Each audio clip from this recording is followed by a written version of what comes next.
हर महीने की पहली तारीख आमतौर पर कई बड़े बदलाव लेकर आती है और इस बार 1 मई 2025 को भी कुछ अहम नियमों में बदलाव देखने को मिलेंगे। ये नए नियम खास तौर पर आपकी जेब और रोजमर्रा की जिंदगी पर सीधा असर डाल सकते हैं। ऐसे में आपको बताते हैं 1 मई से लागू होने वाले 5 बड़े नियम। एटीएम से कैश निकालना होगा महंगा।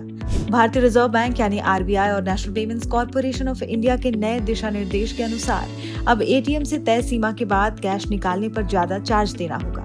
अब तक अगर ग्राहक दूसरे बैंक के एटीएम से पैसे निकालते थे तो उन्हें हर ट्रांजैक्शन में 17 रुपए चार्ज देना होता था, जो 1 मई से बढ़कर 19 रुपए हो जाएगा।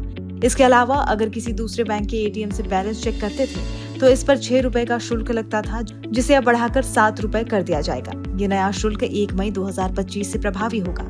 मेट्रो शहरों में अभी भी महीने में 3 फ्री ट्रांजैक्शन की सुविधा उपलब्ध रहेगी, लेकिन उससे अधिक निकासी पर नया शुल्क लागू होगा। यानी जो लोग महीने में कई बार एटीएम का इस्तेमाल करते हैं, उनके लिए खर्च थोड़ा बढ़ने वाला है। इस बढ़ोतरी के लिए आरबीआई ने एनपीसीआई के प्रस्ताव को अपनी मंजूरी पहले ही दे दी थी।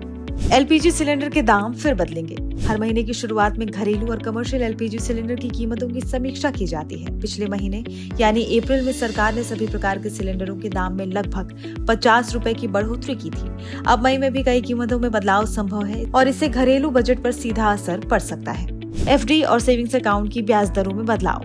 आरबीआई द्वारा लगातार रेपो रेट में कटौती के चलते बैंकों ने एफडी और सेविंग्स अकाउंट पर ब्याज दरें घटानी शुरू कर दी हैं। कई सरकारी और निजी बैंक पहले ही नई दरें लागू कर चुके हैं और संभावना है कि आने वाले दिनों में और भी बैंक अपनी दरों में बदलाव करेंगे। इसका सीधा असर आपकी बचत और निवेश पर पड़ सकता है। ग्रामीण बैंकों में बड़ा फेरबदल। एक राज्य एक ग्रामीण बैंक योजना के तहत 1 मई से 11 राज्यों में सभी ग्रामीण बैंकों को मिलाकर एक बड़ा बैंक बनाने की योजना है। इन राज्यों में सभी आरआरबी यानी रीजनल रूरल बैंक्स को मिलाकर एक बड़ी इकाई बनाई जाएगी, ताकि सेवा में सुधार और संचालन में पारदर्शिता लाई जा सके। ये राज्य हैं पश्चिम बंगाल, आंध्र प्रदेश, उत्तर प्रदेश, बिहार, जम्मू कश्मीर, कर्नाटक, गुजरात, मध्य प्रदेश, उड़ीसा, राजस्थान और छत्तीसगढ़। रेलवे टिकट बुकिंग में बड़ा बदलाव। ट्रेन से यात्रा करने वालों के लिए भी बड़ा बदलाव आ रहा है। अब आप स्लीपर और एसी डिब्बों में वेटिंग टिकट लेकर सफर नहीं कर पाएंगे। 1 मई से रेलवे में टिकट बुकिंग को लेकर एक महत्वपूर्ण नियम लागू किया जाएगा।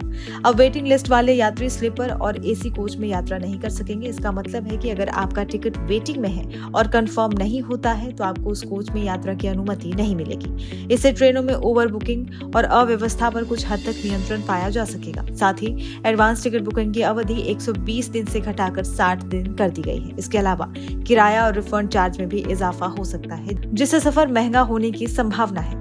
1 मई से लागू हो रहे ये नियम आम लोगों की वित्तीय स्थिति और रोजमर्रा की जिंदगी पर व्यापक असर डाल सकते हैं। बेहतर होगा अगर आप इन बदलावों से पहले अपने बजट और प्लानिंग पर ध्यान दें।